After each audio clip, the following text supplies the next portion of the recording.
저희가 그 요한계시록 12장부터 14장까지의 말씀을 저희가 보고 있는데, 이 말씀은 일곱 나팔의 그러한 심판이 마무리되고 일곱 대접의 심판이 시작되기 전에 있는 큰 막간의 그러한 말씀을 저희가 보고 있습니다. 12장 말씀에서는 저희가 보았던 것과 같이 용과의 그러한 전투가 있는 것을 볼 수가 있죠.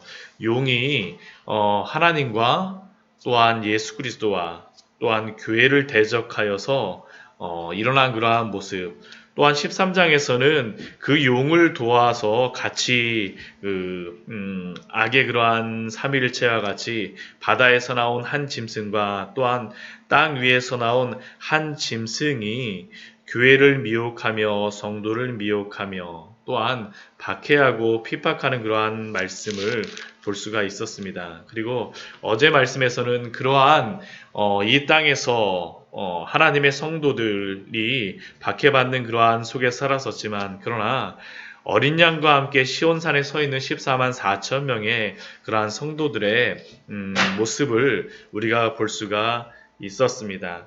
그리고 오늘 말씀은 이러한 그것들을 다 가지고 마지막 때에 있을, 예수님의 재림 때에 있을 심판의 그러한 모습, 마지막 때에 그러한 두 부류의 심판이 있는데 그 두 부류의 심판의 모습을 보여주고 있습니다. 오늘 말씀을 보면 곡식 추수와 포도 추수에 대한 두 가지의 그러한 심판이 나와 있습니다. 두 종류의 그러한 추수가 나와 있는 말씀이 오늘의 말씀입니다.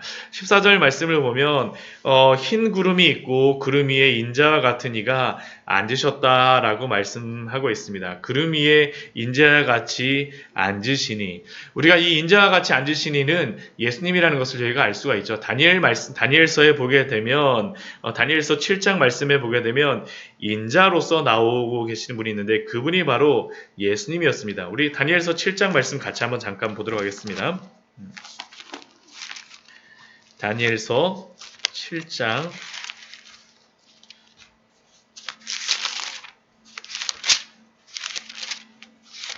저희가 전에 보았었죠. 다니엘서 7장 13절 말씀에 이게 나와 있는 그런 말씀이었습니다. 다니엘서 7장 13절 같이 한번 읽어보도록 하겠습니다.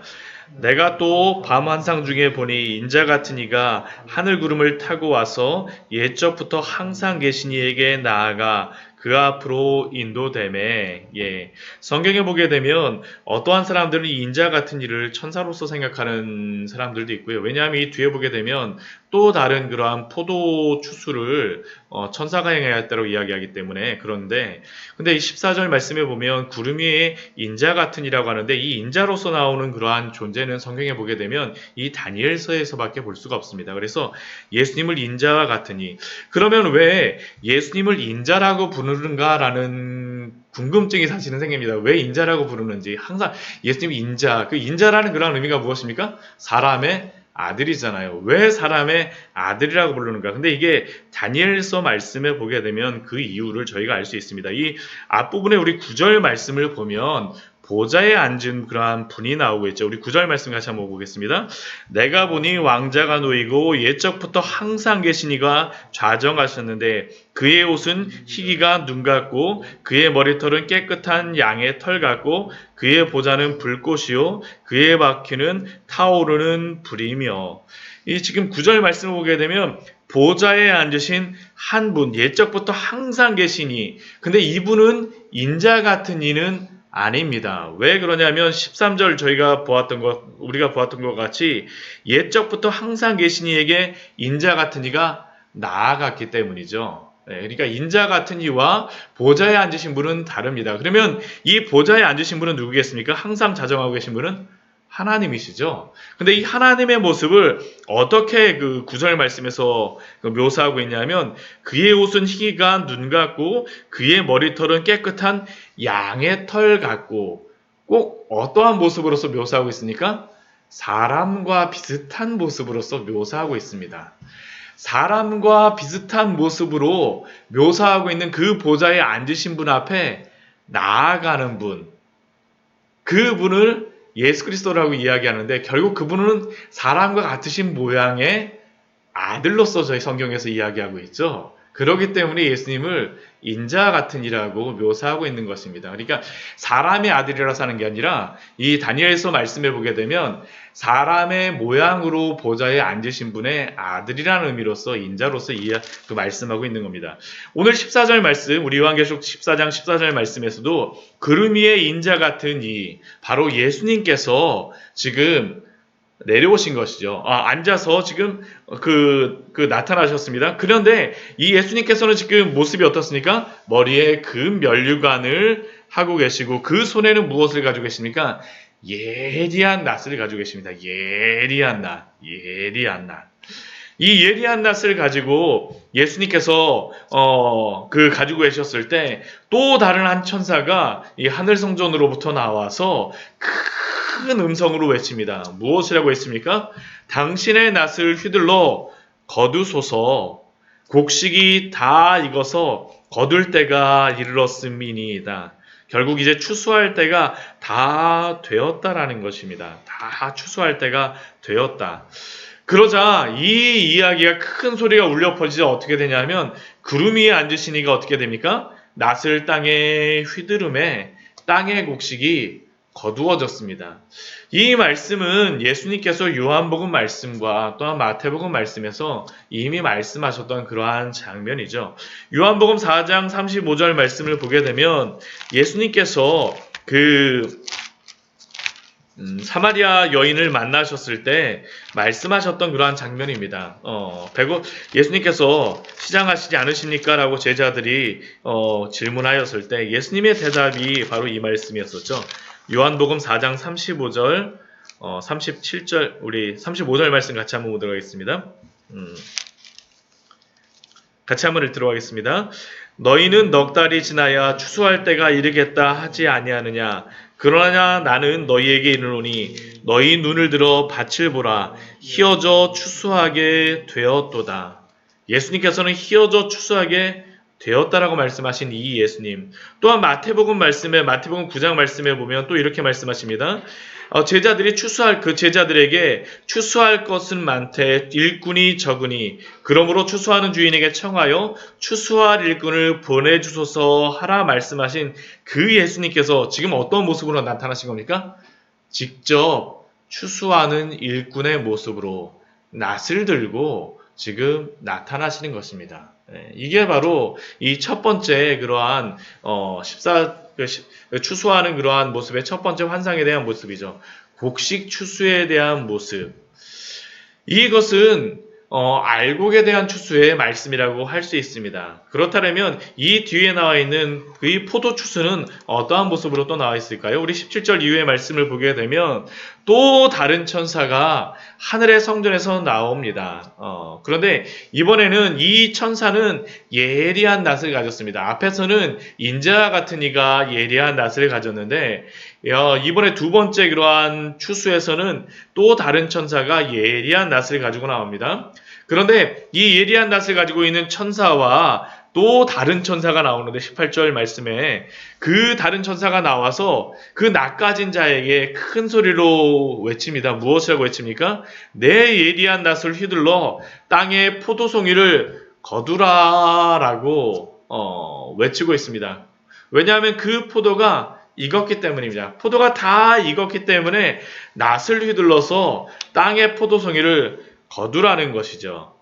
그러자 이 예리한 낫을 가졌던 그 천사가 그 소리를 듣고 땅에 휘둘러서 그 낫을 휘둘러서 포도송이를 거두고 이 거둔 포도송이는 이번엔 어디로 다 넣습니까?